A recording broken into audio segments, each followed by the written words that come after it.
But we begin today with the latest on this New York City tourist helicopter crash. Give you a live look at New York City there below on this Friday morning. We know 6 people died in that crash. Just devastating images coming from that. And Fox 35's Robert Moses has the latest this morning from New York on where things stand after a late night on the Hudson River. The chopper left from this helipad on the East River at 2:59 p.m. yesterday. 18 minutes later, police started getting 911 calls from people reporting a chopper was down in the Hudson River. That triggered an enormous emergency response. Unfortunately, there would be no survivors. Last night, water cascaded off the mangled fuselage of the sightseeing helicopter as a crane lifted it out of the Hudson and onto a waiting barge. Police secured other pieces of the doomed chopper for the investigation into what caused it to fall out of the sky. The Bell 206, carrying a family of 5 from Spain along with a pilot, left from the downtown Manhattan heliport right before 3 yesterday afternoon. It flew south towards the Statue of Liberty and then north, reaching the George Washington Bridge at 3:08 before turning back south. Chilling videos show its final seconds. A rotor blade appeared to fly off. At 3:17, police received multiple 911 calls reporting a chopper in the water. The propeller just exploded and scattered, right? And then after that, we saw the plane was just spiraling down, like going from left to right, like that. And we were like, oh my God, oh my God. Among the dead are Agustin Escobar, an executive with the technology company Siemens, along with his wife Mercé Camprubí Montal and their 3 children. The pilot has not been identified. New York Helicopter operated the flight. The CEO, Michael Roth, told us that he doesn't know what went wrong. I'm a father and a grandfather, and to have children on there, I'm devastated. I'm absolutely devastated, he said, and I haven't seen anything like that in my 30 years being in business. The investigation is ongoing, and we have the entire family members, we're lifting them up in prayer. The family of 5 from Spain actually posed for a picture next to the chopper before taking off from here yesterday afternoon. That picture was posted briefly on the helicopter company's website. It was taken down after the crash. In Lower Manhattan, Robert Moses, Fox 35. Just a horrific tragedy that happened there on the Hudson. And joining me live now this morning to talk about this is Captain Ron Alvarado, who is a pilot himself and the former commander of Marine One. And Captain Alvarado, we appreciate you joining us this morning here on Fox 35 News Plus. Good morning. Glad to be with you. So first, we heard the witness describe seeing a propeller explosion. We saw the video that showed appearing to show a rotor blade flying off. So what exactly do we think happened here? Well, yesterday I was viewing the videos that were put on the internet and also many news stations. And my first reaction was to suspect it was mast bumping. Mast bumping is an event where a pilot, a helicopter pilot, will overreact or overcontrol the cyclic, which is a joystick.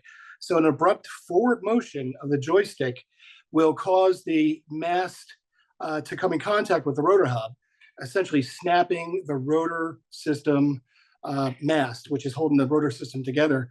But after looking at videos this morning, there was another new video that came out.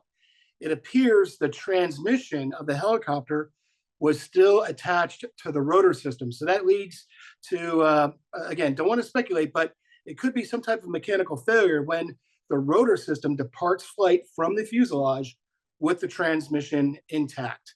Either way, just a heartbreaking event.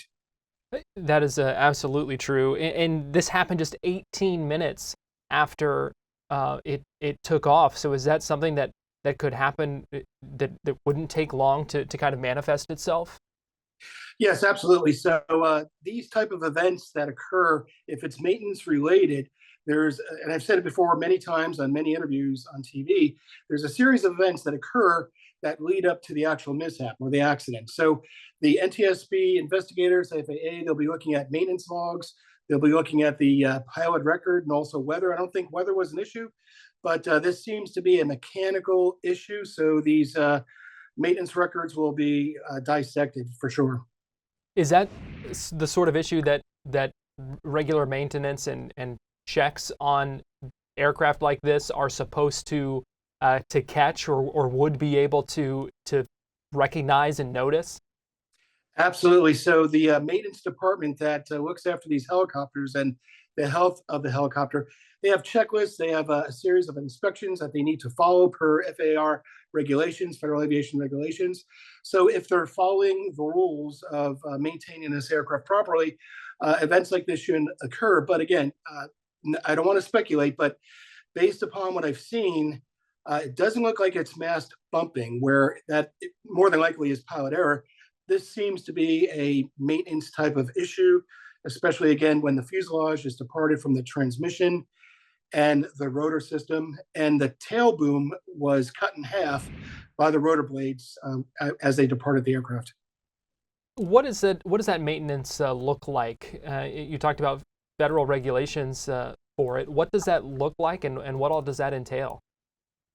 Well, there's hourly inspections. So it could be a 100-hour inspection, 50-hour inspection. It depends upon the systems of the aircraft and also the cycle. Some parts need to be swapped out every so often. How engines need to be overhauled, of course. It could be 100,000 hours, but it depends upon the life of the airframe, life of the engine, life of the aircraft. I understand this is a Bell 206 helicopter, a little bit older, but so it depends upon the aircraft, the inspection cycles and the inspection checklists that should be carried out by properly trained maintenance personnel. Our understanding, as the reporting has shown, is that this was a tourist helicopter, a sightseeing helicopter going on a tour of the area. Here in Orlando, those sightseeing helicopter tours are pretty common. We have a number of companies and businesses that do those here. What should people who do these keep in mind? Are there questions they should be asking when they show up about maintenance or anything like that, or anything that they should be watching out for? Sure, absolutely. They should be very curious. So if, let's say I'm flying from California to Florida and I'm bringing my family, I want to do a helicopter tour, I'm going to investigate, or at least find out what's going on with the helicopter company. What's its track record? How long have they been in operation? Have there been any mishaps? Go online and check the blogs, social media about the helicopter or helicopter companies. Some pilots tend to be very aggressive. So I've got friends who fly for Hawaiian helicopters, and they're usually very older, but some of the younger pilots, from what I've heard, they tend to be a little aggressive, a little show-offish, if you will. I've read stories of passengers being scared because of abrupt movements of the pilot and the control inputs. So if I were a tourist or someone interested in renting or engaging in some of these tour companies, do your research. Find out what is going on with the company before you arrive. And when you do arrive, ask questions before you board the helicopter. Ask questions. And one thing that's kept me alive for 40 plus years of flying is if something doesn't look right, feel right, or sound right, more than likely it's not right. So that's, as a parent or as an authority, you got to stop and say, all right, time out. Let's see what's going on. I don't feel good about this. Let's ask some questions, talk to the pilot, talk to the chief pilot of the tour company. That should be the mindset of anybody getting on board one of these helicopters. All right, for all the technology we have, sometimes you can't beat just that curiosity and gut instinct when it comes to asking questions and trying to figure out what's going on. So, Captain Ron Alvarado, pilot, former Marine One commander, good talking with you this morning. We appreciate your insight always, and appreciate you joining us this morning here on Fox 35 News Plus. No problem. Glad to be here.